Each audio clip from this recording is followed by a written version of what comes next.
Everyone is welcome at the Ashford Sings Community Choir,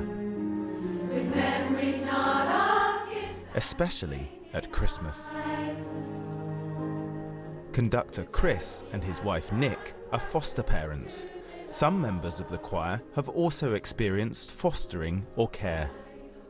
I think we're just two people who said yes.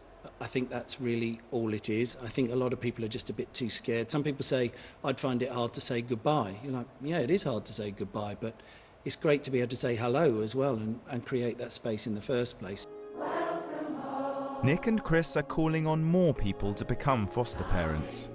Children and young people in care come in all shapes and sizes, so we need families of all shapes and sizes as well. Children seem to do better in homes and in families, and every child deserves to be in a family where they are wanted and where they can thrive. There's a whole team of people there to support you as a foster family and the child, so there's social workers and family liaison officers. It's Christmas. It's the most wonderful time of the year. Why is it so important now to remember why children need to be fostered? You only have to watch a few Christmas ads to see that it's families round a table, families opening presents, and there's a reality that for many children and young people that's not what's happening for them at Christmas. Campaigners say there's a shortage of 6,500 foster families in the UK, and the number of children needing care is on the rise.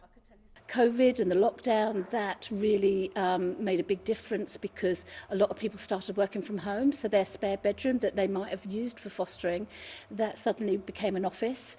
The cost of living crisis has also had a big impact. Often people think that they can't foster because of their circumstances. Perhaps they don't own their own house, perhaps they're not married, perhaps they're a single person. We can accommodate all of that. Very Christmassy. Yes, I love that. TV chef and model Lorraine Pascal was fostered as a child and is now an ambassador for the charity TACT.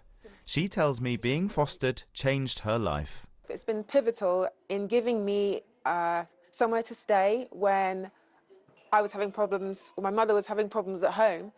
And so it was a place where I could be cared for and supported and feel safe, which wasn't happening at home. Lorraine has joined the appeal for more foster parents. We've lost 2,000 carers because children are going to university and then coming back, and so people no longer have a spare room. But I know there are people there who do have a spare room. So there may be people at home watching this thinking, maybe I could foster, but I don't want, a problem child in my house. What would you say to them? I would say, do you know anyone that doesn't have problems?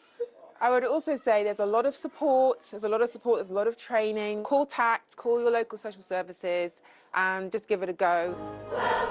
Back in Ashford, the choir's special Christmas single is called Welcome Home. It's about a foster child's first Christmas with a new family. I thought about fostering and adoption and thought, well, what does it feel like to be in care at Christmas? So I did some research, looked around and found some care experienced people and what have they said. And the overwhelming message seemed to be, I just want somewhere I can belong. I want somewhere that feels like home over Christmas. The choir here in Ashford are hoping to raise awareness and money for fostering in the UK.